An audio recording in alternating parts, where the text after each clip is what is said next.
Assim, os discípulos começaram a aprender mais uma lição, uma das últimas lições que eles estariam aprendendo, tá? E o Senhor Jesus agora estava interessado, não era mais em fazer milagres, não.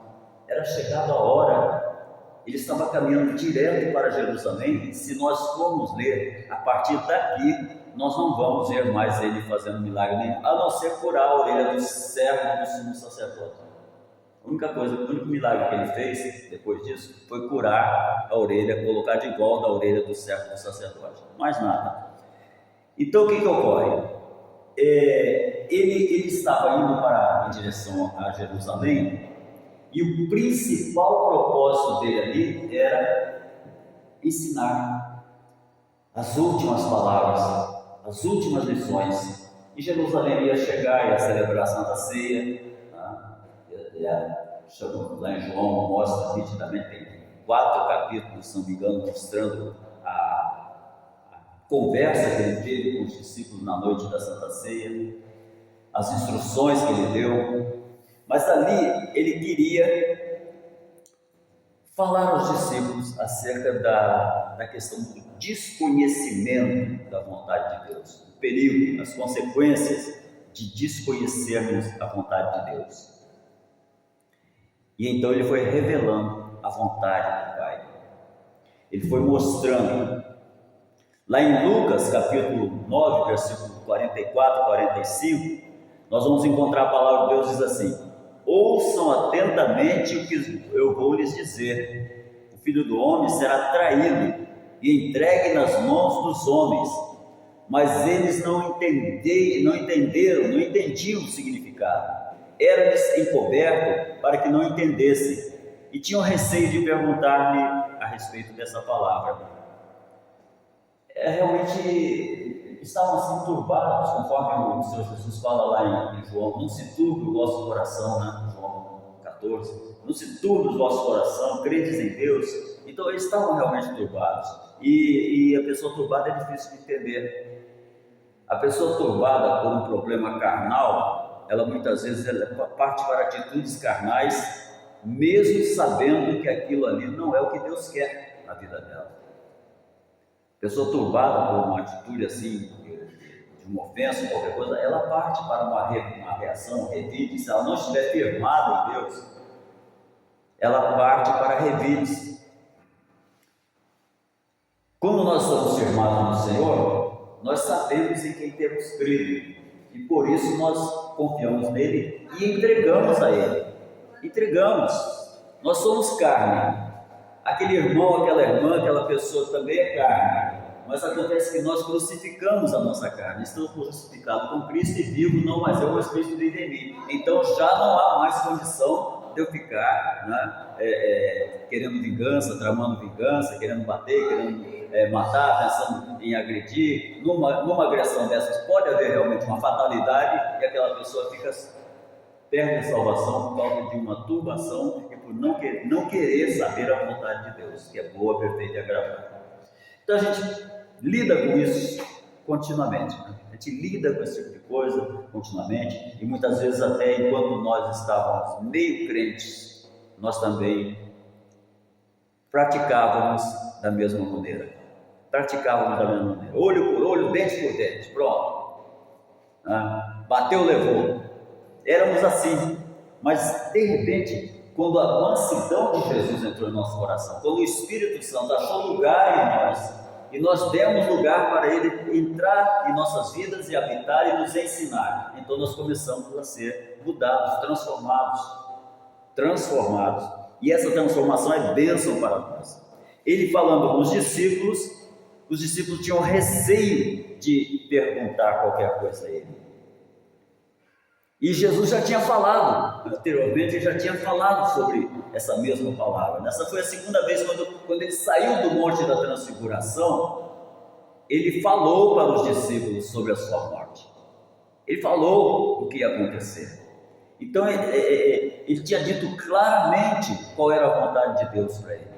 Importa que eu vá a Jerusalém e eu sofra, seja preso pelos homens, entregue na mão dos homens, e que eu morra e ao terceiro dia ressuscite. Então ele já tinha falado claramente a respeito do que estava por acontecer. Mas o coração turbado, você fala 20 vezes e a ficha não cai.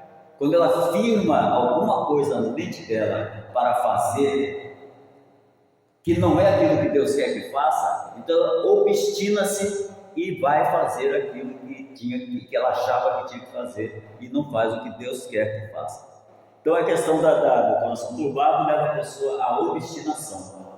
Porém, o Senhor estava falando, já tinha falado uma vez, eles ouviam o que Jesus falava, e mesmo assim eles não conseguiam compreender a vontade do Pai. É tão humano, é tão natural isso, é tão natural. Eu já nem me escandalizo mais, eu apenas lamento, né? E meu coração se aperta no peito quando eu vejo esse tipo de postura, porque eu sei que isso aí leva a pessoa a um desequilíbrio espiritual. E desequilíbrio espiritual é pior do que desequilíbrio emocional. Que a pessoa desequilibrada espiritual pode fazer o que Judas Iscariotes fez. Misericórdia. E é isso que o adversário quer. Que a pessoa se desequilibre espiritualmente para fazer aquilo que Judas Iscariotes fez. Suicidou, se enforcou. Então, quando nós começamos a ouvir o Senhor, dar ouvidos ao Senhor, buscar o Espírito Santo para nos guiar, para nos dirigir, a gente mesmo não compreendendo, a gente se rende. Eles não conseguiam compreender. Jesus falou a primeira vez, falou a segunda vez, eles ainda não entenderam. Lá em Lucas fala assim, tinham receio de perguntar a respeito dessa palavra. Eles não entendiam o que isso significava, era-lhes encoberto para que não entendessem. Há coisas que nós não entendemos. Quando Jesus lavou os pés aos discípulos, Pedro ficou assim meio que escandalizado, meio sem entender, e Jesus disse assim, o que eu faço você não entende agora, mas você vai entender depois. Então tem um tempo para a gente entender os planos de Deus. Às vezes parece para nós que não são os melhores, mas são os melhores e sempre serão os melhores. Às vezes nós queremos tomar iniciativa de fazer, e ficamos igual Pedro, pescando a noite toda sem pescar nenhum peixe. Agora, quando entra o plano de Deus no negócio, o barco volta cheio, transbordando de peixe. Deus, então a melhor coisa para nós é nós aprendermos a confiar em Deus e deixar que as coisas aconteçam no tempo certo. No tempo certo nós vamos entender o que aconteceu, por que aconteceu daquela maneira. Quantas pessoas entram em provas, entram em lutas e não conseguem entender que aquilo ali é um plano glorioso de Deus. É um plano sublime de Deus, é algo melhor, é algo bom que está vindo. Louvado seja o nome do Senhor. O deserto de Israel estava no plano de Deus. 40 anos de deserto estava no plano de Deus. Por quê? Porque se eles saíssem direto do Egito e entrassem lá naquela terra prometida, a terra prometida estava cheia de guerreiros. 31 nações. 31 nações foi o que Josué enfrentou pela frente e conquistou. Mas ele não estaria preparado para conquistar 40 anos atrás, nem o povo. Um povo desorientado, um povo que estava acostumado a ser escravo, ia chegar lá e ia começar a ser escravo, ia trocar de senhores apenas. Chegava lá na terra prometida, não ia conseguir dominar. E Deus queria que eles fossem e conquistassem. Então Deus deixou eles no deserto, 40 anos de deserto, para aprenderem.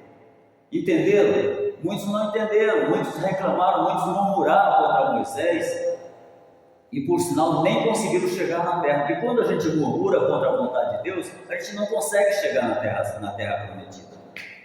Eles não conseguiram, aqueles que saíram do deserto não conseguiram. Então a melhor coisa é quando nós procuramos conhecer, ou melhor, mesmo sem saber o porquê, simplesmente nos deleitar na boa, perfeita e agradável vontade de Deus, ainda que aparentemente aos nossos olhos humanos as circunstâncias atuais que aquela pessoa está atravessando não sejam lá tão boas assim. um problema financeiro, um problema de saúde, um problema qualquer que surja na nossa vida, aparentemente não é bom, mas o bom daquele problema é que nós aprendemos a superar, aprendemos a ser fortes, aprendemos a ter resiliência, aprendemos a seguir em frente. Aleluia.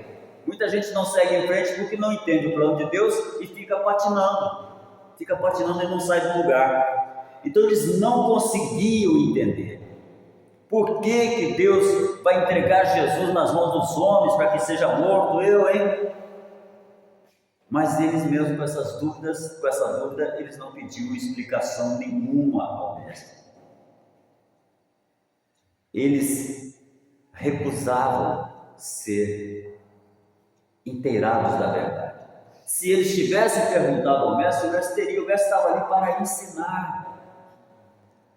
Ele parou até de curar enfermos, parou até de fazer milagre nessa caminhada dele daquele lugar. Ele passou por Samaria, tentou passar por Samaria, tentou pousada numa cidade lá em Samaria. Os samaritanos rejeitaram quando ele mandou alguém perguntar se tinha pousada para ele. Viram que eles eram judeus, rejeitaram, e teve um deles que queria que, Senhor mestre, quer que a gente mande cair fogo do céu para queimar nós desse samaritano? Vocês não sabem daqui que eu vim, vocês não sabem que espírito sois.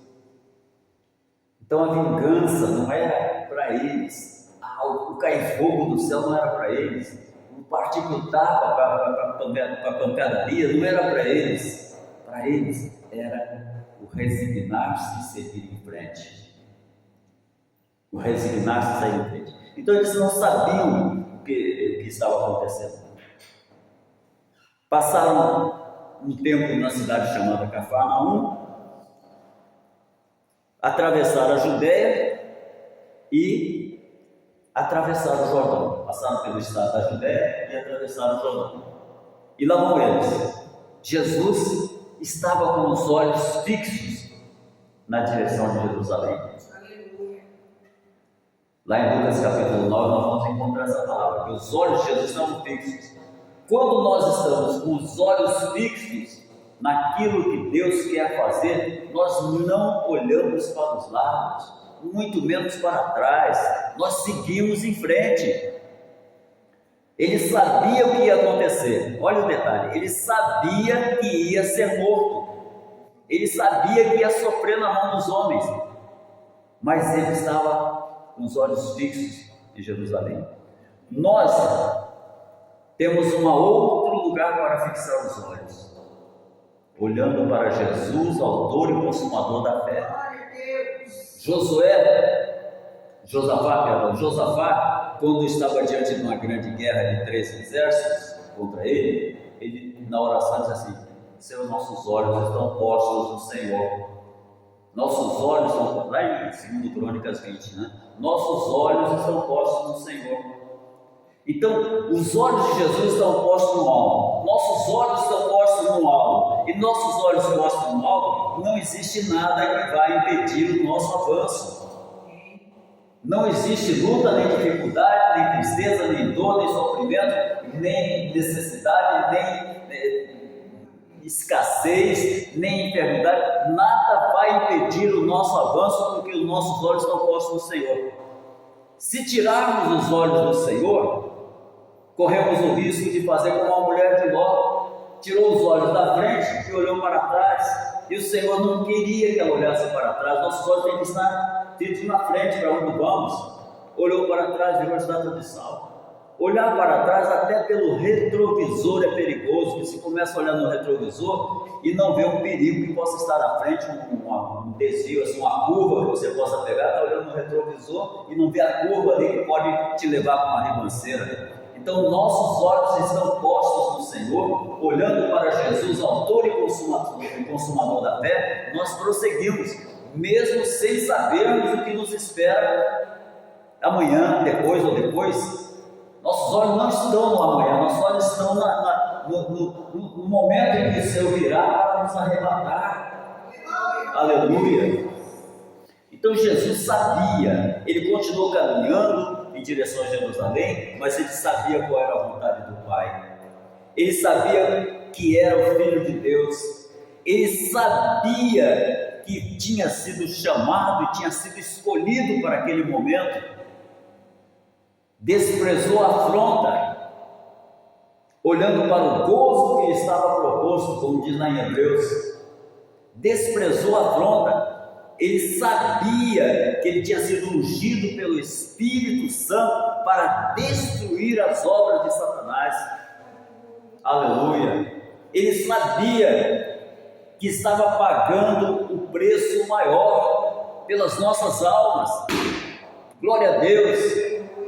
Estava pagando um preço muito caro. Por isso que às vezes eu peço a Deus para não deixar me aborrecer com quem fica desvalorizando as coisas de Deus, desvalorizando a palavra de Deus, desvalorizando o estar na presença de Deus. Eu não vou fazer nada, porque Deus faz do jeito que Ele faz, com amor e sabedoria, né? E o Tubinho, numa hora dessa, podia descer ao nível de quem já está lá embaixo. Não, nós vamos continuar para frente, para o alto. Nosso propósito é prosseguir para frente e para o alto. Vamos em frente, olhando para Jesus, autor e consumador da nossa fé. Ele sabia que ele ia conquistar a vitória total contra o diabo. Ele já sabia. E ele sabia também que ele ia ressuscitar em poder e glória. Quando ele ressuscitou, ele chega para os discípulos e diz assim: todo o poder me foi dado no céu e na terra. E agora vocês vão e pregam o Evangelho na autoridade do meu poder. Portanto, vão e pregam. Portanto, por quê? Porque o poder que foi dado a mim, eu passo para vocês. Era isso que ele estava dizendo ali. Portanto significa o quê? Vão e pregam o Evangelho, porque o poder que me foi dado, eu estou delegando a vocês. Ele delegou o poder para os discípulos e esse poder chegou até nós.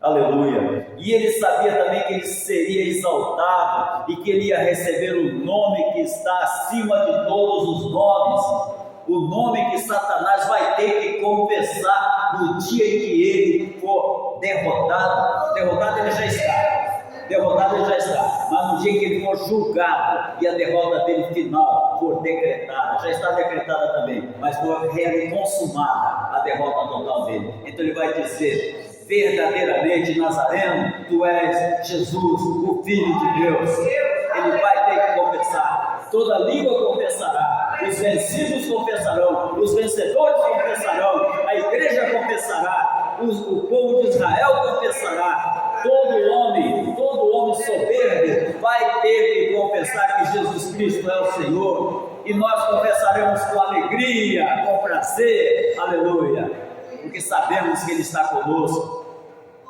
Então ele sabia disso tudo. Os discípulos sem conhecimento da palavra de Deus, sem conhecer a vontade de Deus, sem saber o que ia acontecer em Jerusalém, eles estavam confusos, estavam temerosos. Conheçamos e prossigamos em conhecer o Senhor, né? É o que diz a palavra. Então, quando a gente prossegue em conhecer o Senhor, a gente não fica temeroso. Eu trago à memória o que me possa dar esperança, tanto o que está na palavra de Deus, como o que já aconteceu na minha vida. Quando a gente faz isso, a gente começa a se lembrar de coisas boas que o Senhor já fez na nossa vida. A gente começa a se lembrar de coisas boas que Ele fez na vida dos heróis da Bíblia. Então, isso me dá esperança, embora eu não saiba exatamente o que vai acontecer amanhã, nem depois de amanhã, nem daqui a um segundo, mas estamos descansados no Deus Todo-Poderoso que está cuidando de nós. Louvado seja o nome do Senhor. Então os discípulos ali estavam temerosos, estavam confusos. Dava para sentir o medo deles assim, exalando no ar, no semblante de cada um, nas perguntas que eles faziam uns para os outros. Eles ficavam se perguntando o que vai acontecer em Jerusalém, o que ele quer dizer quando afirmou que seria rejeitado e entregue nas mãos dos homens. Será que ele vai mesmo morrer? Será que nós também vamos ser presos, ser mortos? O que vai acontecer? Nós estamos seguindo ele, e agora? Surgem os medos, e quanto mais a pessoa tem medo, mais o diabo aumenta o medo. Mais ele aumenta o medo. quanto mais a pessoa tem dúvida, mais o adversário aumenta a dúvida. Quanto mais a pessoa começa a pronunciar palavras de esfriamento, palavras de medo, palavras de receio, mais o adversário aumenta, ele multiplica por 100, por 1000, e daqui a pouco aquela pessoa está num caos total, no medo, o medo se espalha pelos poros daquela pessoa, pelos fios de cabelo. Eles estavam confusos, estavam com esse receio todo, com esse medo todo. E Jesus estava preparado para confrontar o diabo. Preparado. Ele conhecia a vontade do Pai. E quando a gente sabe que a vontade do Pai é boa, é perfeita e agradável, sabe que nenhum dos planos do Pai vão se frustrar nas nossas vidas, a gente se fortalece. Haja o que houver, o Senhor estará comigo. E se no meio da jornada eu não conseguir dar mais nenhum passo, o Senhor me convidará, me recolherá e me levará para um lugar melhor do que essa terra toda. O cristão tem que ter essa certeza. Meu pastor fala de morte de um jeito todo. Eu falo de uma realidade. Morte é uma realidade. Mas o cristão sabe para onde vai.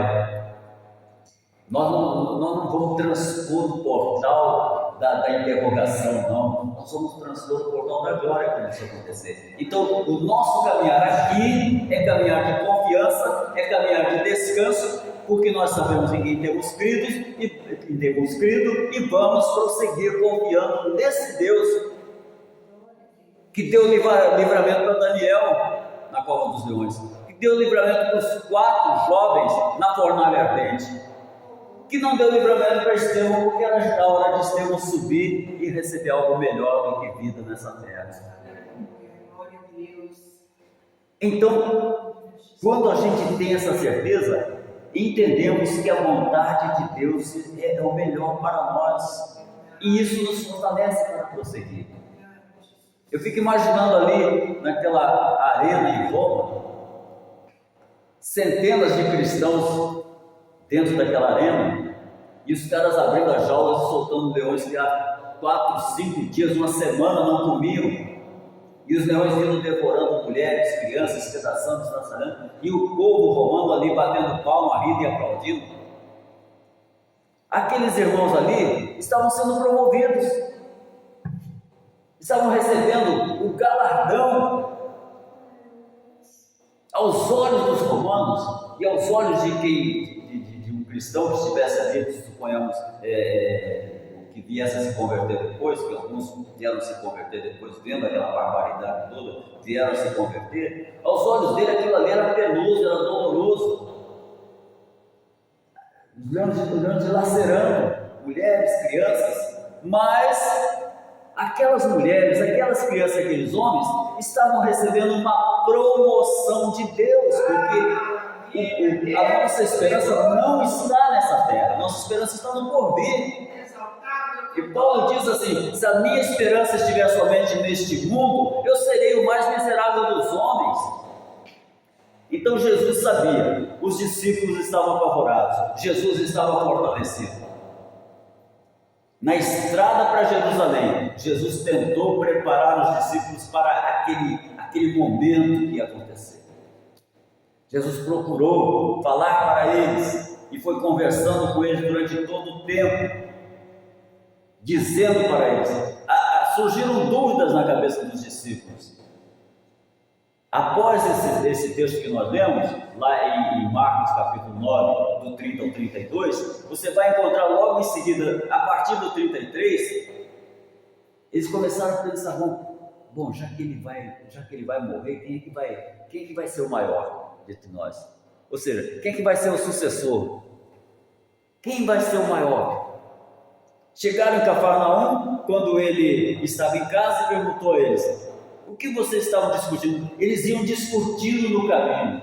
E Jesus pergunta para eles: o que vocês estavam discutindo no caminho? Mas eles guardaram silêncio, porque no caminho eles tinham discutido sobre quem ia ser o sucessor, quem era o maior. Olha, ele vai morrer. Meu Deus!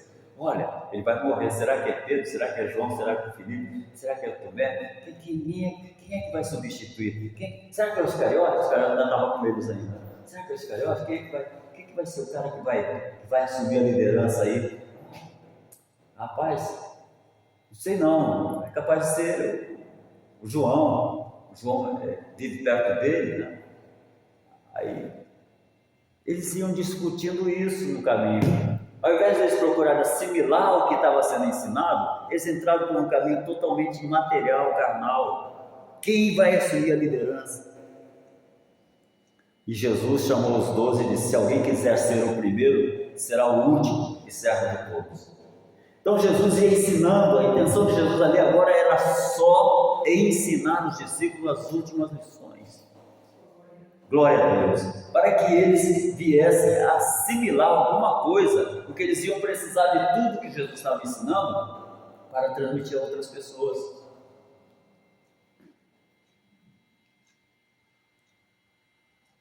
Ouviram com a mente humana. Às vezes a gente nota, em igrejas onde tem muita gente, a gente nota às vezes pessoas ouvindo, mas não estão, ou melhor, escutando, mas não estão ouvindo. Ou seja, estão escutando apenas com o entendimento humano, não estão procurando o espírito da palavra. E graças a Deus, nós estamos aqui procurando o espírito da palavra. Senhor, me ajuda a entender, me ajuda a assimilar, me ajuda a não esquecer, me ajuda a absorver, me ajuda a crescer. Então eles estavam ali, Jesus ensinando a eles, mas eles não estavam ainda discernindo espiritualmente as palavras. E por não conhecerem, por não compreenderem a vontade de Deus, eles ficavam confusos e temerosos. Quando nós ouvimos com o Espírito: Senhor, me ajuda a entender a Tua palavra. Eu pedi muito isso no início da minha fé. Pedi muito: Senhor, me ajuda a entender, me ajuda a entender, me ajuda a entender, me ajuda a entender. Aí de repente o Senhor começou a me mostrar coisas que irmãos mais experientes eu via que eles às vezes davam uma patinada, uma escorregada naquela palavra. A glória é para o nosso Deus, mas Ele nos ensina a buscar de todo o coração. Me ajuda, Senhor, me ensina, me mostra, me revela. Daqui a pouco está aquele grande pregador ali, que não é o meu caso, graças a Deus, não sou grande, sou pequenininho, mas daqui a pouco aquela pessoa está sendo grandemente usada por Deus, porque ela quis aprender. É aí onde surge a surpresa, a pessoa que às vezes o pastor não vê possibilidade nenhuma para aquele irmão, para aquela irmã, e está aquele instrumento poderoso na palavra ali. Por quê? Porque Deus pega um pequenininho desse e faz com que a glória dele apareça, e aquele pequenininho nunca queira aparecer. Então vem que ele cresça e que nós diminuamos. Então aqueles discípulos ali, Deus tinha uma chamada para eles, e Deus queria revelar a eles, e Deus foi preparando-os. E chegou uma hora que eles entenderam tudo o que Jesus tinha falado. Chegou uma hora que eles entenderam. Aconteceu lá a morte, depois vem que ele falou que ia ressuscitar o terceiro dia. É verdade. Ele falou 2 vezes. Então, no calor da batalha, quando Jesus foi entregue nas mãos dos soldados romanos, quem não está preparado foge. Quando surge a batalha, quando surge a luta, olha, o Brasil, que Deus tenha misericórdia, porque a igreja está orando, mas o Brasil corre o risco de vir uma grande perseguição sobre a igreja, uma grande perseguição sobre os pastores. Enquanto isso, muitos crentes desavisados estão do lado errado da interpretação das coisas que estão acontecendo, estão do lado do inimigo. Às vezes eu converso com pessoas cristãs que já deveriam ter entendido e não estão conseguindo entender que o Brasil está prestes, se Deus não tiver misericórdia, está prestes a mergulhar num abismo de perseguição e morte de cristãos. Mas a pessoa só consegue entender se ela buscar. Senhor, ilumina os olhos do meu entendimento, me ajuda a compreender. Na hora em que os soldados apareceram, eles fugiram, eles se esconderam, eles trancaram a porta do esconderijo, eles se dividiram. Foi um caos para aqueles 12, para aqueles 11 discípulos, porque Judas já tinha mudado de partido. Qual é a reação do cristão? Qual é a tua reação quando você é confrontado pelo adversário? Quando o inimigo tenta peneirar como trigo, olha o que Jesus falou para Pedro. Pedro, Satanás tentou te peneirar como trigo. Sabe o que é? Esfola o trigo até sair a casca. Esfola, bota na peneira e vai esfolando ali até sair a casca. Satanás tentou te peneirar como trigo. Quando o adversário lança uma prova, lança uma doença, lança uma escassez financeira, lança uma circunstância familiar, lança alguma coisa que você não está preparado, você não previa. Se você não entender, se você não entender que Deus está no controle da sua vida, muitos nessa hora seguem o conselho da mulher do Jó: amaldiçoa teu Deus e morre. Ela estava endemoniada, né? Tem gente que acha que as filhas bonitas que Jó teve foram daquela mulher. Eu não creio, não. Eu creio que aquela mulher, no momento que ela se deixou endemoniar, eu creio que ela resolveu sair da vida de Jó, e Deus preparou uma mulher consagrada para ser uma bênção na vida dele. É isso que eu creio, porque quando a pessoa se deixa usar por Satanás assim, mandando alguém amaldiçoar a Deus, aquela pessoa não pode ter um ventre fértil para gerar pessoas, meninos, meninas mais bonitos do que aqueles que tinham morrido. Não creio. Mas, enfim, não é teológico, isso é apenas um conceito meu e talvez de alguns irmãos. Também nenhum teólogo venha me dizer que aquela mulher de Jó foi a mesma que gerou os outros filhos. Não venha dizer, porque a Bíblia não fala que foi. Ficou aí uma interrogação. Então a gente pode fazer uma interpretação livre nessa parte, porque quem disser que foi e quem disser que não foi, um dos dois pode estar certo. Então eu prefiro achar que não foi mediante a postura dela diante de um homem que estava sofrendo horrores, ela chegar e mandar ele amaldiçoar Deus e morrer. Uma postura totalmente ímpia. E ímpio é como a poeira que o vento espalha. Então a própria Bíblia mostra que provavelmente aquela mulher foi uma poeira espalhada pelo vento. Mas, voltando, será que nós vamos ficar o tempo todo preocupados com a situação, com a doença, com o problema? Será que nós vamos acreditar mais no médico da família do que em Deus? Será que a nossa fé vai ficar agora no remédio da farmácia ou no agir de Deus? O remédio da farmácia é como aquele lodo que Jesus fez, porque a gente ora pedindo cura e toma o remédio da farmácia, e aquele é o lodo que Jesus fez para passar no olho do cego. Nem todo mundo precisa de lodo,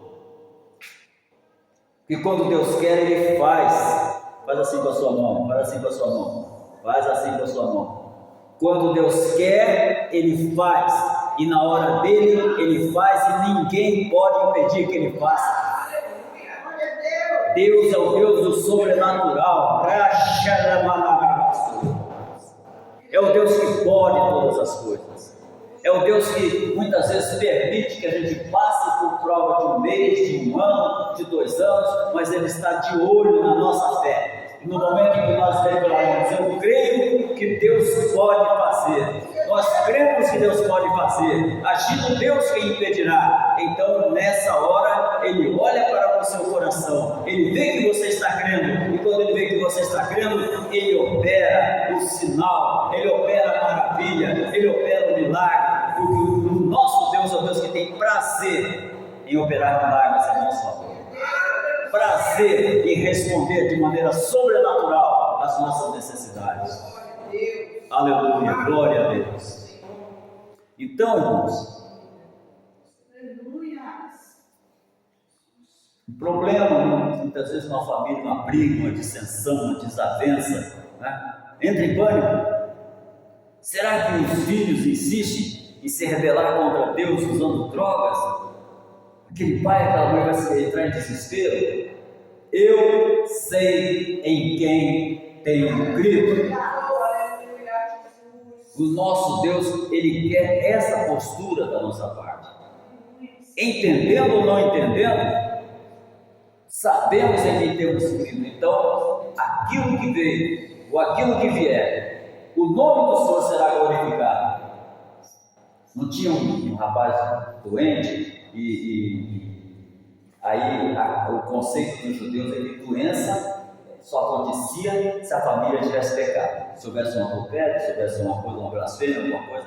Aí me perguntaram a Jesus: quem pecou, mestre? Foi esse rapaz ou foram os pais dele? E Jesus olhou para ele e disse assim: nem ele, nem seus pais. Ele está assim por um propósito divino, para que o nome do Pai seja glorificado no Filho. O nome do Pai seja glorificado no Filho. O nome do Pai seja glorificado no Filho em nossas vidas. Então, quando a gente entende isso, a gente relaxa, descansa em Deus, deleita-se em Deus, independente das circunstâncias, independente do que está acontecendo ou do que vem a acontecer. O Senhor é maior. Louvado seja o nome do Senhor. Então, quando você está com dificuldades, seja dificuldades financeiras, você está com questões financeiras graves, e quando você tem dinheiro suficiente nem para suprir as necessidades básicas da família, quando tem que cobrir despesas inesperadas, consertos, problemas que surgem, e você fica desencorajado, pensa que não tem solução. Esse é o problema da nossa natureza humana, se nós não estivermos firmados no Senhor. Pronto, agora acabou o dinheiro, acabou a alegria, acabou a vida, acabou tudo. O que é isso? É o começo de algo novo que está para acontecer, é o começo de uma provisão que está vindo, sabe-se lá como, mas Deus é o dono do ouro e da prata, do Senhor é a terra e a sua plenitude. Bom, agora fui despejado. A terra pertence ao Senhor e a sua plenitude. Ele é o dono de tudo, Ele fez tudo, Ele criou tudo, tudo pertence a Ele. Eu estava um dia desse caminhando aqui por Caburu, por uns lugares bonitos aí por trás, e vendo essa beleza que são esses montes, etc. E agradecendo a Deus, dizendo: Deus, tudo isso, os homens pensam que é deles, mas é teu. É tudo do Senhor. É tudo de Deus. Ele tem a solução, Ele tem a resposta, Ele tem o momento exato de agir, seja qual for a nossa necessidade. Então, quando a gente enfrenta as circunstâncias, conhecendo a vontade de Deus, a situação já não nos assusta mais. Nós já não ficamos mais temerosos nem ansiosos como os discípulos estavam. Então nós precisamos aprender a reconhecer a atuação do adversário. O mal não procede de Deus.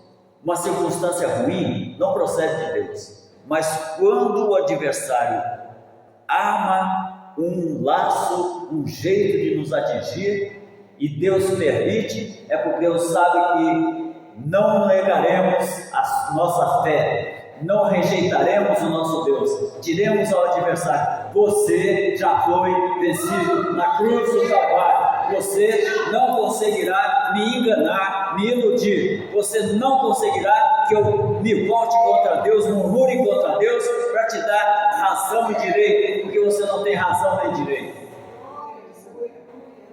Então esse homem, essa mulher, pode ter certeza que está vindo resposta, está vindo vitória, está vindo solução, está vindo cura, está vindo milagre, porque você não se entregou àquele que queria que você se entregasse a Ele.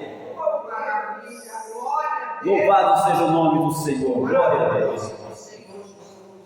O Senhor Jesus enfrentava cada situação cada momento, cada circunstância, cada momento daquele, ele estava enfrentando, firmado no conhecimento da vontade do Pai. Eu não sei qual é a vontade de Deus, só sei que é boa, perfeita e agradável. Isso já nos basta. Se a vontade de Deus é boa, perfeita e agradável, a circunstância que o adversário armou na minha vida é para que Deus faça algo muito maior do que aquele laço que o adversário armou contra nós. Desfaz o laço, quebra o arco, corta a lança, despedaça os cavalos dos carros no fogo, né? E ainda nos dá grandes vitórias. Esse é o nosso Deus, esse é o nosso Deus, aleluia. Bendito seja o nome do Senhor, glória a Deus. Lá em Mateus 8,3, quando um leproso veio pedir para ser curado, o Senhor Jesus não hesitou, não pensou duas vezes, seja curado. Mateus 8,3, seja curado, seja purificado. Ele sabia qual era a vontade do Pai. Quando nós sabemos qual é a vontade do Pai, nós não hesitamos diante de uma pessoa enferma, dizer para ela, eu vou orar, mas é bom você ir na farmácia, é bom você ir no médico, entendeu? Misericórdia. Se for para ir no médico, se tiver com consulta marcada, vai ao médico sim, para o médico ver o milagre na tua vida e testificar que o Senhor é contigo. Aleluia. Não vou impedir que vá ao médico, não. Porque o médico vá, mas vai dizendo, Jesus me curou, doutor. Quando ele for fazer o exame, ele diz, ué, não é que está curado mesmo? Tá, porque Jesus me curou, doutor. Ele fez a obra, doutor. Porque eu criei nele, eu não criei nas circunstâncias. Centurião romano, lá em Mateus 8,7, ele chegou perto de Jesus, falar a respeito daquele servo que estava doente, em terrível sofrimento, né? Em terrível sofrimento. O Senhor Jesus reagiu imediatamente e disse, eu vou curar. Mateus 8,7, eu vou curar. Jesus conhecia a vontade de Deus, de acordo com aquela vontade, com a vontade boa, perfeita e agradável de Deus, ele falou as palavras de cura. E aquele centurião, ele falou para o centurião, vá, como você creu, assim lhe acontecerá. O centurião respondeu para ele, entre o versículo 7 e 13, tem esse relato. O centurião disse para ele que não era digno, mas envia uma palavra. Está crendo? Olha, nem Israel, nem no meio do povo de Israel eu vi uma fé tão grande quanto a desse centurião romano. Vá, centurião, teu servo já está curado. Glória a Deus. O centurião não pediu para ele enviar uma palavra? Ele enviou. Vai, centurião, teu servo já está curado. Vai, a tua cura já chegou. Aleluia. Então, Deus é o Deus que opera o sobrenatural com prazer, com alegria na nossa vida. Jesus disse, eu vou curar. Não precisa não, Senhor. Olha, o Senhor, eu tenho soldados sob minhas ordens, e eu mando, vai e faça. Você vá e faça também, e você faça, e eles vão e fazem. Envia uma palavra só e ele vai ser curado. Tudo bem, vai, teu servo está curado. Envia a palavra da cura. Você está curada. Você está curada. Continue comendo abacate. Ore, agradeça a Deus. Né? Obrigado, Senhor, por essa vitamina de abacate. Estou curado. Agora as pessoas fazem um cavalo de batalha por causa de uma doença que Deus já curou na cruz do Calvário. Ele não vai curar as nossas enfermidades. Ele não vai curar, ele já curou. Conjugação do verbo, Isaías 53, ele levou sobre si, o verbo já está no passado, 500 anos antes, ele já levou as nossas enfermidades, pelas pisaduras dele nós já fomos sarados. Então, quando nós entendemos que a vontade de Deus é nos curar, nós começamos a agradecer. Ó Senhor, estou vendo todos os sintomas do mal, mas eu te agradeço que o Senhor já operou. Eu te agradeço que o Senhor já operou. Eu li muitos livros de um autor, ele já está com o Senhor, reverendo pastor Kenneth Hagin, um americano. E ele contava que num livro dele ele estava contando que uma filha apareceu com uma marca no lado do rosto, e aquela marca, quando ele foi ao médico, levou ela ao médico, o médico disse que aquela marca era maligna. E ele não tinha dinheiro para fazer a cirurgia. Estava uma época que ele estava pastoreando, pastor itinerante, e algumas igrejas às vezes davam ofertas, outras não, e aquilo ele não tinha como fazer a cirurgia. Ele orou, ungiu e começou na casa dele, para a dúvida não se criar na mente dele. Ele botou a menina sentada de um jeito que ele não conseguisse olhar o rosto dela. Na mesa, na hora de jantar, ele só olhava pelo lado são da menina. No carro, eles foram fazer uma viagem e não deu para ele fazer isso. Então a menina ficou do lado dele e o lado que estava doente ficou também sendo visto. E aí, conversando, de repente olhou para ela assim e disse: tinha sumido. Quando nós ignoramos o mal e cremos que o Senhor levou sobre si aquele mal, não vai permanecer em nós. Quem está falando isso é um homem que já teve glaucoma e não sabe qual é, usou colírio, sim. E era para usar colírio a vida toda e teria que colocar uma válvulazinha, um dreno no globo ocular, porque se a pressão aumentasse, aquele dreno ia vazar o líquido em excesso para não cegar. Muito bem, ia ter que fazer. Mas de repente esse homem se rebelou contra o mundo e se conformou com Deus, se conformou à boa, perfeita e agradável vontade de Deus. Disse: não vou mais usar colírio, não vou passar por cirurgia, Deus vai me curar o glaucoma. Isso já tem uns 20 anos ou mais. Mais de 20. Deve ter uns 25. Eu mesmo. Glaucoma.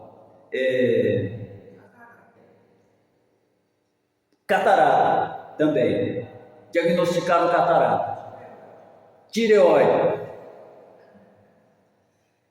e coração, hipertensão. Última prova que eu entrei, eu disse: Senhor, ou o Senhor me leva ou o Senhor me mantém em terra, em vida, mas eu não vou mais tomar remédio. O remédio não vai nos impedir de morrer, pelo contrário, às vezes o efeito colateral mata mais rápido do que a doença que você tinha. Então eu disse: é tudo ou nada. Eu creio no Deus que quer que eu viva pelo tempo que eu quiser viver, porque Ele mesmo diz na palavra dele: saciá-lo-ei com longevidade de dias. Se Ele diz que vai me saciar, quando eu quiser morrer, quando eu estiver cheio dessa vida, que às vezes essa vida fica um pouco, a gente vê tanta ingratidão, tanta injustiça, que a gente chega a dar até nojo de viver. Mas eu disse: não, Senhor, ainda tem que fazer a obra, então eu quero viver. Mas quando estiver saciado, o Senhor nos leva. Nós não vamos antes disso, porque Ele prometeu que vai nos saciar com longevidade. Ele promete na palavra dele, no Salmo 91, saciá-lo-ei com longevidade de dias, e lhe mostrarei a minha salvação. Então a gente crê na palavra e dá uma de doido, porque a loucura de Deus é mais sábia do que a sabedoria dos homens, ou a gente crê na ciência, que também é feita por Deus. Deus deu capacidade aos homens, mas ela é inferior à vontade, ao querer e ao agir de Deus na nossa vida. É inferior, não existe nada maior do que Deus. E como filhos nós vamos pedir, e Jesus disse assim: vosso Pai quer que a vossa alegria seja completa. Então a minha alegria completa é continuar fazendo a obra dele pelo tempo que Ele quiser e permitir, e no tempo que Ele quiser me convidar, eu vou, de preferência num culto, levantando a mão e pregando, se assim Ele permitir, vai ser o meu prazer. Mas o importante é que a vontade de Deus na nossa vida vai se cumprir. E se a vontade dele é que eu vá num leito, irei num leito. Se ele quiser que eu vá no púlpito, irei no púlpito. Se ele quiser que eu vá bebendo água, irei bebendo água. Se engasga com um copo d'água e pronto. A vontade de Deus é a melhor para a nossa vida. Aleluia. Basta isso. Todos nós vamos nos encontrar com Ele um dia. Vamos ver a sua face. Vamos ouvir o vinde benditos de meu Pai. Então, para que nos preocuparmos com alguma coisa dessa terra, se essa terra é passageira, se essa terra vai ser queimada pelo fogo? Para que se preocupar? Para que se preocupar com carros do ano, com beleza, com riqueza, com casas suntuosas, se Deus tem uma mansão para nós nos céus? E Ele já foi para Jesus, a casa já existia, como nós falamos no último culto, e Jesus foi para preparar o lugar. Então não se preocupe com nada, simplesmente descanse na vontade de Deus. E Jesus falou assim: eu vim para fazer a vontade de meu Pai, quando ele estava no ministério de cura, algum tempo antes desse texto que nós lemos. Ele estava curando e eu vim para fazer a vontade do meu Pai, e saiu curando os enfermos. Pronto, ele disse qual era a vontade do Pai ali. A vontade do Pai é que sejamos abençoados, é que sejamos felizes, é que sejamos alegres. Vosso Pai quer que a vossa alegria seja completa. Então a tua alegria completa é recebendo nesta noite um milagre de Deus, uma cura de Deus, um mover de Deus, o poder de Deus te enchendo. Aleluia, glória a Deus. Receba a alegria completa do Senhor. Receba a alegria completa de Deus na tua vida, na tua família, na tua saúde. Receba a alegria completa, porque Deus, vosso Pai, assim diz o Senhor Jesus, vosso Pai quer que a vossa alegria seja completa. Então receba nesta noite alegria completa, em nome de Jesus. Amém e amém. Quem pode glorificar e se quiser pode aplaudir o nome soberano, o nome sobre todos os nomes. Glória a Deus, glória a Jesus, aleluia, glória a Deus. Pai bendito, Pai maravilhoso e santo, nesta noite nós te agradecemos, Senhor, pela tua presença em nosso meio. Te agradecemos pelo teu Espírito passeando neste lugar. Te agradecemos por essa alegria que transborda dentro de nós, porque procede de ti, Senhor. E nós te damos graças em tudo, em todos os momentos, em todas as circunstâncias. Te agradecemos pela tua presença ao nosso lado, conosco, dentro de nós, nos alegrando e consolando, nos fortalecendo e nos dizendo: ser forte. Aleluia. Em nome de Jesus. Amém e amém, Jesus. Glória a Deus.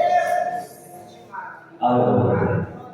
No primeiro domingo de setembro, nós estaremos indo na Santa Ceia do Senhor. Nós vamos estar aqui, os pastores, o pastor que virá nos buscar, provavelmente às 6 horas da tarde, eu creio que é 6 horas que vão buscar. Então nós estaremos indo, nos alegrando lá.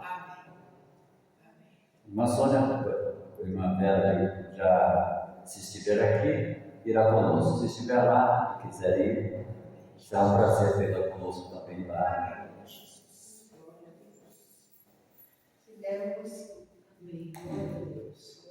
É porque tem um compromisso na sua igreja também. É o mesmo dia. Santa Ceia.